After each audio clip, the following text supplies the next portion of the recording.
আজকে আমরা একদম ভেতর থেকে দেখব একটা তৃণমূল রাজনৈতিক আন্দোলনের গল্প।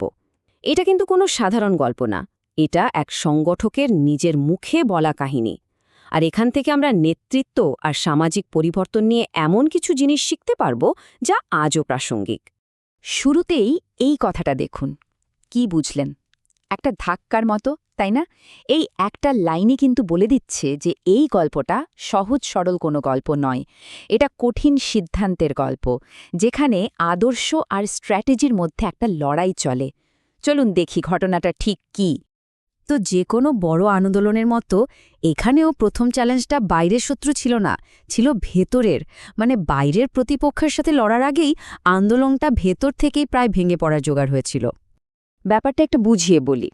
বাংলার প্রজা সমিতির যিনি সভাপতি ছিলেন, স্যার আব্দুর রহিম, তিনি ছিলেন সবার কাছে খুব শ্রদ্ধার একজন মানুষ, সবাইকে এক করে রাখতেন। তো তিনি আইন পরিষদের স্পিকার হয়ে যাওয়ায় পদত্যাগ করলেন, আর অমনি একটা বিশাল ক্ষমতার শূন্যতা তৈরি হলো। কে হবেন পরের নেতা? আর এই শূন্যস্থান পূরণ করার জন্য শুরু হলো লড়াই। লড়াইটা ছিল দুটো দলের মধ্যে। একদিকে ধরুন ওল্ড গার্ড, মাওলানা আকরম খাঁর মতো পুরনো পোড়খাওয়া নেতারা, তারা চাইছিলেন সবকিছু যেমন আছে তেমনই থাক। আর অন্যদিকে ছিল ইয়াং ব্লাড, আমাদের এই গল্পের কথক আর তার সঙ্গীরা। তারা ছিলেন লড়াকু, প্রগতিশীল, চাইছিলেন একেবারে আমূল পরিবর্তন। আচ্ছা, এই সমস্যার সমাধানের জন্য একটা সালিসির ব্যবস্থা হলো। ঠিক হলো, বিদায়ী সভাপতি স্যার আব্দুর রহিম যার নাম বলবেন তাকেই সবাই মেনে নেবে। কিন্তু এখানেই আসল টুইস্ট। খাম খোলা হলো, আর নাম বেরোলো পুরনো নেতৃত্বের প্রার্থীর। তরুণরা এটা মানল না, তারা কথা দিয়েও কথা রাখল না। তাদের যুক্তি ছিল, আরে এটা একটা গণতান্ত্রিক দল, এখানে এভাবে নেতা ঠিক হতে পারে না। আর মজার ব্যাপার হলো, আমাদের কথক নিজেই বলছেন এই প্রতিজ্ঞা ভাঙার পেছনে মূল মাথাটা কিন্তু তারই ছিল। তো ভেতরের এই লড়াইটা এবার বেরিয়ে এলো প্রকাশ্যে, আর কেন্দ্রবিন্দুতে ছিল আন্দোলনের সবচেয়ে বড় আয়োজন, তাদের বার্ষিক সম্মেলন। এই প্রজা সম্মেলন জিনিসটা কিন্তু খুবই গুরুত্বপূর্ণ ছিল। এটা শুধু একটা মিটিং না, এটা ছিল তাদের শক্তি দেখানোর সবচেয়ে বড় মঞ্চ। সারা বছরের নীতি ঠিক করা, মানুষের সমর্থন জোগাড় করা, সবকিছুই হতো এখানে। বুঝতেই পারছেন এই সম্মেলনের কন্ট্রোল কার হাতে থাকবে, তা নিয়ে কেন এত টানাটানি। পরিস্থিতি তো এবার হাতের বাইরে যেতে শুরু করল। আমাদের কথক তিনি একাই ঘোষণা করে দিলেন যে কে ফজলুল হক হবেন সম্মেলনের সভাপতি। ব্যাস, আর যায় কোথায়? পুরনো নেতৃত্ব রেগে গিয়ে টেলিগ্রাম করে জানিয়ে দিল সম্মেলন অনির্দিষ্টকালের জন্য বন্ধ। কিন্তু কথকও ছেড়ে দেওয়ার লোক নন। তিনি পাল্টা টেলিগ্রাম পাঠালেন সবাইকে, বললেন ওসব কথা শুনবেন না, সবাই চলে আসুন। মানে আন্দোলন তখন একেবারে দুই ভাগ, দুই দিক থেকে দুই রকম নির্দেশ আসছে। সম্মেলনের ঠিক আগ দিয়ে টেনশন একেবারে চরমে। চারদিকে গুজব ছড়িয়ে পড়ল যে ডিস্ট্রিক্ট ম্যাজিস্ট্রেট ১৪৪ ধারা জারি করে সব বন্ধ করে দেবেন। মানে একদিকে নিজেদের মধ্যে লড়াই, আর একদিকে সরকারের চাপ। এই অবস্থায় আমাদের কথক একটা বিশাল চাল চাললেন। কাউকে কিছু না বলেই সোজা চলে গেলেন কলকাতা, একটা অসম্ভবকে সম্ভব করার জুয়া খেলতে। তো প্রশ্নটা হলো, এত কিছুর পরেও কি সম্মেলনটা হয়েছিল? একদিকে দলের ভেতর বিরোধিতা, আরেকদিকে সরকারি চাপ, এই সব কিছু সামলে আয়োজকরা জিতলেন কিভাবে? এর পেছনের গল্পটা কিন্তু দারুণ। কৌশল, মানুষের সমর্থন আর সাংঘাতিক সাহসের এক অসাধারণ মেলবন্ধন। একটা মজার ঘটনা বলি। সম্মেলনের জন্য চাঁদা তোলার দরকার পড়ল। তো আমাদের কথক চাঁদা চাইতে গেলেন কার কাছে জানেন? সেই জমিদারদের কাছে যাদের বিরুদ্ধেই তাদের পুরো আন্দোলন। বাবা যায়! তো এক জমিদার তো অবাক হয়ে সরাসরি বলেই বসলেন, মানে তোমরা আমাদেরই উচ্ছেদ করতে চাও, আর আমরাই তার জন্য টাকা দেব? কথকের উত্তরটা শুনুন। তিনি বললেন, হ্যাঁ দেবেন তো বটে, বাসটা তো আপনাদেরই দেওয়া হবে, সেটার তেলের খরচটা তো আপনাদেরই দিতে হবে। মানে কি সাংঘাতিক রসিকতা আর আত্মবিশ্বাস! শোনা যায় এই উত্তর শুনে জমিদার এতটাই চমকে গেছিলেন যে তিনি চাঁদাটাই দিয়ে দিয়েছিলেন। এবার আসি আসল কৌশলের কথায়। কলকাতায় গিয়ে কথক কি করেছিলেন? তিনি সরকারের দুজন প্রভাবশালী মন্ত্রীকে রাজি করিয়ে ফেলেন সম্মেলন উদ্বোধন করার জন্য। ভাবুন একবার, যখন মন্ত্রীরাই জেলা ম্যাজিস্ট্রেটকে টেলিগ্রাম করে জানালেন যে তারা আসছেন, তখন কি আর ম্যাজিস্ট্রেটের সাধ্য আছে সম্মেলন আটকানোর?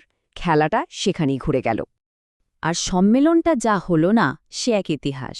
ময়মনসিংহের একটা একেবারে পরিত্যক্ত জঙ্গলে ভরা জায়গা পরিষ্কার করে সেখানে এমন বিশাল আয়োজন করা হলো, বড় বড় গেট, গম্বুজ, যেন একটা ছোটখাটো শহর। মাসব্যাপী কৃষি আর শিল্প প্রদর্শনী চলল, হাজার হাজার মানুষ আসত প্রতিদিন। এই একটা সম্মেলনই যেন পুরো আন্দোলনটাকে এক ধাক্কায় অনেক দূর এগিয়ে নিয়ে গেল। কিন্তু কথায় আছে না, ক্ষমতা পাওয়া এক জিনিস আর তা ধরে রাখা আর এক জিনিস। এই বিশাল সাফল্যের পর যখন আসল রাজনৈতিক ক্ষমতা হাতে এলো, তখন জন্ম নিল এক নতুন অপ্রত্যাশিত সংকট। চলুন দেখি ক্ষমতার স্বাদটা তাদের জন্য কেমন ছিল। সম্মেলনের প্রভাবটা সরাসরি পড়ল নির্বাচনে। লোকাল বোর্ড নির্বাচনে প্রজা সমিতি একেবারে যাকে বলে ধুয়ে মুছে সাফ করে দিল। ৭২টা সিটের মধ্যে ৬৪টাই তাদের দখলে। মানে মানুষের সমর্থনটা এবার বাস্তব রাজনৈতিক শক্তিতে পরিণত হল। কিন্তু জয়ের আনন্দে তারা একটা বড় ভুল করে ফেলল। হয়তো এটা রাজনৈতিক অনভিজ্ঞতা ছিল বা অতিরিক্ত আত্মবিশ্বাস। যাই হোক, সমিতির নেতারা নবনির্বাচিত ৬৪ জন সদস্যের সাথে কোনো রকম আলোচনা না করেই ঠিক করে ফেললেন যে জেলা বোর্ডের চেয়ারম্যান কে হবেন। কথক কিন্তু পরে নিজের ভুলটা স্বীকার করেছেন। তিনি লিখেছেন, এটা আমার বোকামি ছিল। তিনি বুঝতে পেরেছিলেন যে একটা নতুন জন্মানো রাজনৈতিক দলে ওপর থেকে সিদ্ধান্ত চাপিয়ে দেওয়া যায় না। একটা পুরনো শক্তিশালী দলেও এটা চলে না, আর তাদেরটা তো ছিল একেবারে নতুন। এটা ছিল একটা বড় শিক্ষা। আর এই ভুলের ফল হল মারাত্মক। দলেরই একজন সদস্য নুরুল আমিন, তিনি নেতৃত্বের নির্দেশ না মেনে নিজেই চেয়ারম্যান পদে দাঁড়িয়ে গেলেন এবং জিতেও গেলেন। এই একটা ঘটনায় দলের নেতৃত্বে যে ফাটল ধরল, সেটা আর কোনোদিনও ঠিক হয়নি। মানে একটা বিশাল জয়ী আর একটা বড় ভাঙনের কারণ হয়ে দাঁড়াল। গল্পের এই পর্যায়ে এসে লড়াইটা আর শুধু রাজনৈতিক মারপ্যাচের মধ্যে সীমাবদ্ধ থাকে না। এবার লড়াইটা চলে যায় আরও গভীরে, শাসক শ্রেণীর একেবারে চিন্তাভাবনার মূলে। একবার এক জমিদার, যিনি নিজেকে খুব দয়ালু ভাবতেন, তিনি বলছিলেন যে তিনি গরিবদের সেবা করেন। তখন আমাদের কথক তাকে একটা অসাধারণ প্রশ্ন করলেন। তিনি বললেন, আচ্ছা ধরুন আমি পুণ্যলাভের জন্য একটা সুস্থ মানুষকে মেরে প্রথমে আহত করলাম, তারপর দিন-রাত তার সেবা করলাম। বলুন তো, আমি কি স্বর্গে যাব? কি সাংঘাতিক একটা উপমা!